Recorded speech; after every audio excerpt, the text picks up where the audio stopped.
ኣብዚ ሕጂ ሰዓት ዝውለዱ ህፃውንቲ ፆቶኦም ካብ ተባዕታይ ንላዕሊ ጓል ናይ ምዃን ዕድሎም ኣዝዩ ልዑል እዩ። በዚ ምኽንያት ድማ ኣብ ዓለም ለኸ ናይ ተባዕትዮ ቁፅሪ ካብ ኣዋልድ ብክልተ ዕፅፊ ነኪዩ ተረኺቡ እዩ። እሞ ደኣ እዚ ናይ ተባዕትዮ ቁፅሪ ምንካይ ኣብ ሓደ ሃገራት እውን ፍጹም የለን ከብል ክሳብ ዝኽእል ደረጃ ክበፅሕ ተራእዩ። እዚ ናይ ተባዕትዮ ቁፅሪ ምንካይ ዘተሓሳሰበን ኣዋልድ እውን ብባህልን ናይ ኢኮኖሚ ሓፁር ተሓፂረን ተባዕትዮ ንምድላይ ዝገብርኦ ዘለዋ ቃልሲ ኣዝዩ ፈታኒ ኮይኑዎን እዩ። በዚ ምኽንያት እውን እተን መብዛሕትአን ናይ ሃገር ኣዋልድ ኣብ ማሕበራዊ ህይወተን ሰላም ብምስኣን ንሓዳርን ፍቅሪ ኣለሻ ተባዕታይ ዝርከቦ ቦታ ብምባል ከርተት ክብላ ተራእየን። ኣብዚ ቪድዮ እውን ኣብቲ ማሕበረሰብ ብዘሎ ባህሊ ይኹን ኣብቲ ሃገር ብዘሎ ናይ ኢኮኖሚ ፅዕንቶን ስደትን ምኽንያት ተባዕታይ ናብ ተሳእነላ ሃገር ብምኻድ ክንዕዘብ ኢና። ተባዕትዮ ብምዃኖም ጥራይ ዝድለዩ ለ5 ሃገራት ሓቢርና ክንርኢና። ናብቲ መደብ ቅድሚ ምሕላፈይ ኣቐዲመ ሰላምታይ እናቕረብኩ ላይክን ሸርን ብምባል ናብ ኩሉ ንክባፃሕ ደገፍኩም ኣይፈለየኒ ክብል ፈቱ ናብቲ መደብ ክወስደኩም። እታ ሓምሸይቲ ላቲቪያ ላቲቪያ ኣብ ኤውሮጳ ትርከብ ከተማ ክትከውን እንከላ ኣብዛ ከተማ ዝርከቡ ናይ ብዙሕ ህዝቢ 1.8 ሚልዮን ጥራዩ። ኣብ ላቲቪያ ዝርከባ 100 ኣዋልድ ናይ ሓዳር መጻምድ ንምርካብ ካብ 85 ተባዕትዮ መንጎ ኣቐዲመን ክሕዛን የግድን እዩ። ኣብዛ ከተማ ዘለው ናይ ተባዕትዮ ቁፅሪ ኣዝዩ ክንክ ዝገበሮ ቀንዲ ምኽንያት ድማ ናይ ተባዕትዮ ናይ ሞት ቁፅሪ ክውስኽ ምኽኣሉን ናብ ዝሐሸ ናይ ህይወት ሕርያ ብምባል ናብ ጎረቤት ሃገር ስደት ብምኻዶምን እዩ። እሞ ደኣ ኣብ ላቲቪያ ልዑል ዝኾነ ናይ ተባዕትዮን ኣንስትዮን ቁፅሪ ዘይምምጥጣን ዝረኣየሉ ዕድሚኦም ላዕሊ ብዝኾነ ዜጋ ክኸውን እንከሎ ሓልሓሊፉ እውን ኣብ መንጎ እዞም መናእሰይ ናይ ቁፅሪ ምብልላፅ ይረአዩ። እቲ ፀገም ዝበለፀ ጎሊሁ ዝረኣየሉ ድማ ኣብቲ ገጠር ዝኾነ ቦታ እዩ። ኣብ ላቲቪያ ዝርከብ ናይ ገጠር ሰፈር ዘሎ ናይ ተባዕትዮ ብዝሒ ንእሽተይ ምዃኑ እዞም ተቐመጥቲ ሃገር ኣብ ህይወቶም ለውጢ ንከይዕዘቡ ገይርዎም እዩ። ኣብ ላቲቪያ ዝርከብ ኣዋልድ በቲ ማሕበረሰብ ብዝበፅሐን ፅዕንቶን ተባዕታይ ኣብቲ ሃገር ከም ልበን ክረኽባ ብዘይምኽኣለን ሓዊሱ ንሓዳር ኣፍቃርን መሓዝን ቆልዑት ንምውላድን ዝገብርኦ ፈተነ ኩሉ ኣዝዩ መድከማይ ገይርዎ እዩ። እታ ራብዒቲ ስቶንያ እታ ካልእ ናይ ላቲቪያ ጎረቤት ሃገር ዝኾነት ስቶንያ እውን ልክዕ ከማ በቲ ሕማቕ ዝኾነ ናይ ተባዕትዮ ዋሕዲ ናተሳቀየት እያ ትርከብ። ኣብ ስቶንያ ካብ ላቲቪያ እተፈልየ ነገር እንተሃለወ ን100 ኣዋልድ 85 ዝነበረ ናይ ተባዕትዮ ቁፅሪ ብክልተ ብምውሳኽ 87 ብምዃኑ ጥራዩ። ልክዕ ከምታ ጎረቤታ እውን ኣብ ስቶንያ ዘለው ተባዕትዮ ካብ ናይ ኣዋልድ ብዝሒ ልዑል ብዝኾነ ቁፅሪ ክንክ ምኽኣሉ ምኽንያት እቲ ናይ ሞት መጠን ኣብ ተባዕትዮ ልዑል ምዃኑን ናብ ዝሐሸ ናይ ህይወት ስራሕ ስደት ብምውፅኦምን እዩ። ስደት ዝወፅዎ እውን ኣብ ኤውሮጳ ናብ ዝርከባ ብኢኮኖሚ ዝሐሸ ሃገራት እዩ። ኣብ ስቶንያ ዝርከብ ኢኮኖሚ ምስ ላቲቪያ እንተረአ ዝሐሸ እኳ እንተኾነ ኣብዚ ሕጂ እውን ግና ኣብ ስቶንያ ዝርከቡ ናይ ገጠር ክፋል ብናይ ተባዕትዮ ምንካይ ኣዝየን ተሃስያየን። ኣብ ስቶንያ ኣዋልድ ንተባዕትዮ ንምርካብ ዝገብርኦ ጉያ ንባዕሉ ነዛ ከተማ ካልእ ጭንቀት ኮይኑዋ እዩ።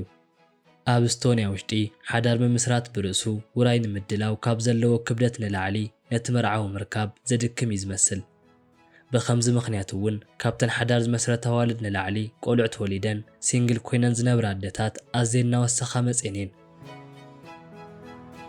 እታ ሳልሰይቲ ዩክሬን ዩክሬን ብብዙሕ ባህልታት ደሚቓት ትርከብ ሃገር እኳ እንተኾነት እዚ ናይ ፆታ ዘይምምጥጣን ግና ንናይ ዩክሬን እውን ነቲ ዘላትሉ ሃለዋት መስግእ እናኾነ መፅኡ።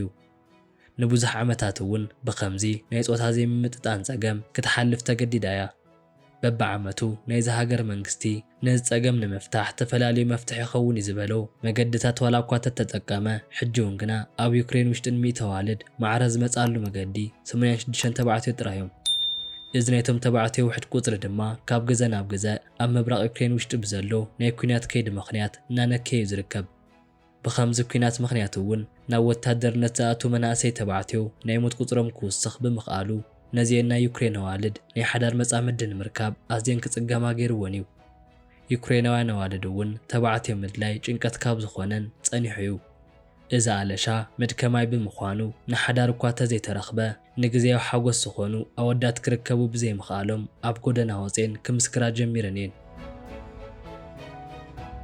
እታ ካልእቲ ጣልያን እዚኣ ናይ ፋሽን ሃገር ዝኾነት ጣልያን እውን ብናይ ተባዕትዮ ድርቂ እናተጠቃዕ ካብ ዘለዋን ብናይ ኣዋልድ ስቃይ እናተረበሻ ካብ ዘለዋ ሃገራት እታ ሓንቲ እያ። ኣብ ጣልያን ዝርከባ 100 ኣዋልድ ንፍቕሪ ወይ እውን ንሓዳር ኢለን ካብ ዝመርፆም ተባዕትዮ ውሽጢ እውን ካብ 9 ተባዕትዮ መንጎ ጥራዩ።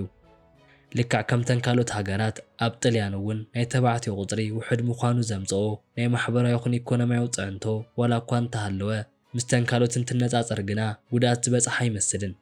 ጣልያን ብስልጣነ ይኹን ብኢኮኖሚ ኣቐዲማ ዝዓበየት ሃገር እኳ እንተኾነት ከምዚ ዓይነት ናይ ፆታ ዘይምምጥጣን ኣብዚ ሕጂ እናጎልሀ ክመጽእ ጀሚሩ እዩ። ብኸምዚ ጸገም እውን እተን መብዛሕትአን ተጠቃዕቲ ዝኾና ካብ 30 ንላዕሊ ዕድመ ዘለወን ኣዋልድ እየን። ናይ ጣልያን መንግስቲ መፍትሒ ንከምጽእ ክሳብ ሕጂ ግዜ እውን ናይ ተባዕትዮ ቁፅሪ ክውስኽ ይኽእል እዩ ዝበሎ ብተደጋጋሚ ይፍትን እኳ እንተሃለወ ናይ ኣዋልድ ነዊሕ ዕድመ ብሂወት ናይ ምጽናሕ ነገር ግና ንጣልያን መንግስቲ ኣዝዩ መጸገሚ ክኸውን ገይርዎ እዩ። መብዛሕትአን ካብ ንእስነት ዝሓለፈ ኣዋልድ በዓል ሓዳር ብምስኣን ኣብ ናይ ብሕተን ህይወት ከም ዝርከባ ተገሊጹ እዩ። ምናልባሽ ንዓኣተን ደልዩ ዝመጽእ ተባዕታይ እንተዘየጋጢምወን ብፍጹም ንምርካብ ቀሊል ኣይኮነን። እታ ቀዳመይቲ ህንዲ እያ። ኣብ ዓለምና ካብ ዘለዋ ሃገራት መንጎ ብዘለዋ ናይ ህዝቢ ብዝሒ ኣብ ካልኣይ ደረጃ ትርከብ ህንዲ ብኣንጻሩ ናይ ተባዕትዮ ቁፅሪ ካብ ኣዋልድ በዚሑ ዝርከበላ ሃገር እያ። ብትተገብረ ናይ ህዝቢ ጸብጻብ እውን 108 ተባዕትዮ ን100 ኣዋልድ ዝኣክል ሬንጅ ክርከብ ተኻኢሉ እዩ። ነዚ እቲ ቀንዲ ምኽንያት እውን ናይታ ሃገር ባህልን ፆታን መሰረት ዝገበሩ ልምድን ተግባራትን እዮም። ኣብ ህንዲ ሰሜናዊ ክፋል ዝርከቡ ሃርያን ፓንጃን ተባህሉ ከተማታት ድማ እዚ ናይ ተባዕትዮ ብዝሒ ብግልጽ እናተረኣየለን ዝርከባ ከተማታት እየን። ንህንዳውያን ተጻራሪ ዝኾነ ናይ ተባዕትዮ ቁፅሪ ምውሳኽ ንተባዕትዮ ኣዝዩ መጸገም እናገበረሎም እዩ። እዚኦም ተባዕትዮ እውን ሓዳር ንምስራት ይትረፍ እሞ ብጽቡቕ ፍቕሪ ዝውከስሉ ይኹን ፍቕሮም ዘጠዓዕምሉ ናይ ፍቕሪ መጻምዲ ንምርካብ እውን ተጸጊሞም እዮም። እተን መብዛሕትአን ኣዋልድ ናይ ፍቕሪ መጻምዲ ካብ መሓዘን ንላዕሊ ተመርዓዋ ወይ እውን ዕድሜን ናብ ሓዳር ዘይበጽሓ ኣዋልድ እየን። እሞ ዳ ነዚ ሓቂ ክቕበልዎ ተጸገሙ እዚኦም ተባዕትዮ እውን ናይተን ኣዋልድ ድሌት ከይተረድኡን ከይሓተቱን ብጉልበቶም ኩሉ ነገር ንምግባር እንትፍትኑ ይረኣዩ። እዚ ዓይነት ተግባር ንናይ ህንዲ መንግስቲ ኣዝዩ ፈታኒ እናኾነ መጽኡ እዩ።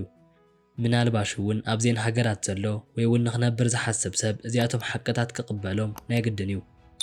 እሞ ዳ እዚ ናይ ተባዕትዮን ኣንስትዮን ብዝሒ ምምጥጣን ዝከኣለሉ መገዲ እንድሕር ዳ ተራእይኩም ኣብ ናይ ኮሜንት ቦታ ጻሓፉለይ ክብል ፈቱ። ካልኦት ሰባት ነዚ መስደመም ዝኾነ ዛንታ ንክሰምዑ እውን ላይክን ሸርን ብምግባር ናብ ኩሉ ንክባጻሕ ደገፍኩም ኣይፈልየኒ ክብል ፈቱ።